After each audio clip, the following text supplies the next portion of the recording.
et chaude venant du couloir. « Dis-nous tout. » Nash Hawthorne apparut sur le seuil, son sempiternel chapeau de cow-boy baissé sur les yeux. « Ne te mêle pas de ça, Nash, » riposta Aliza avec froideur. Il s'appuya nonchalamment contre le montant de la porte, en croisant les jambes. « Si la petite veut que je parte, je m'en irai. » Il n'avait pas suffisamment confiance en Aliza pour la laisser seule avec moi. Plus maintenant. « Tout va bien, Nash, » lui assurai-je. « Tu peux y aller. » « Je sais bien que je peux. » Il ne fit pas mine de vouloir bouger. C'était l'aîné des frères Hawthorne, et il avait l'habitude de veiller sur eux, ainsi que sur moi ces derniers temps. Ma sœur et lui prétendaient ne plus sortir ensemble depuis des mois. « Tu n'as pas un nom rancard ce soir ?» objectai-je. « Tu vas finir par te mettre en retard. » Nash souleva son chapeau et m'observa calmement. « Je te parie $1 contre un donut qu'elle va te proposer de créer un trust, » dit-il, avant de s'éloigner avec désinvolture. J'attendis qu'il soit hors de portée de voix pour m'adresser à Aliza. « Un trust ? Je voudrais seulement vous présenter vos différentes options, » répondit-elle, en haussant les épaules. « Je vais préparer un dossier que je vous demanderai d'examiner. En attendant, concernant votre anniversaire, se pose la question de la fête. »« Pas de fête, » répondis-je aussitôt. La dernière chose dont j'avais envie, c'était d'une fête d'anniversaire qui serait à la une des journaux et ferait exploser le compteur de hashtags. « Avez-vous un groupe favori? Un chanteur, une chanteuse? Il faut bien que nous organisions quelque chose. » Je plissai les paupières. « Pas de fête, Aliza. Y a-t-il quelqu'un en particulier que vous aimeriez voir figurer sur la liste des invités? » Par quelqu'un en particulier, elle ne voulait pas dire quelqu'un que je connaissais. Elle parlait de célébrités, de milliardaires, de membres d'une famille royale quelconque. « Il n'y aura pas de liste d'invités, » insistai-je, « parce qu'il n'y aura pas de fête. »« Vous devriez sérieusement envisager de... » commença Aliza. Je cessai de l'écouter. Je savais parfaitement ce qu'elle allait dire. Elle me l'avait souvent répété depuis quasiment 11 mois. Tout le monde adore les histoires à la Cendrillon.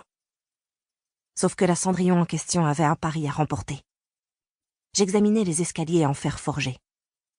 3 d'entre eux s'élevaient en spirale dans le sens inverse des aiguilles d'une montre. Mais le dernier, je m'avançai jusqu'à lui, puis en gravis les marches. Parvenu au palier du premier étage, je passai les doigts sous l'étagère qui se trouvait juste en face. Un mécanisme. Je l'actionnai, et l'étagère tout entière pivota vers l'arrière. « Numéro 12, » pensai-je, avec un sourire matois. « Dans ta face, Jameson Winchester Hawthorne. »« Pas de fête, » dis-je une dernière fois à Aliza. Après quoi, je disparus dans le mur. Chapitre 2. Le soir venu, je me glissai dans mon lit, savourant la fraîcheur et la douceur des draps en coton égyptien contre ma peau. Alors que j'attendais l'appel de Jameson, ma main s'égara vers ma table de nuit, et la petite broche en bronze en forme de clé qui s'y trouvait. « Choisis une main. » Jameson me tend ses 2 poings.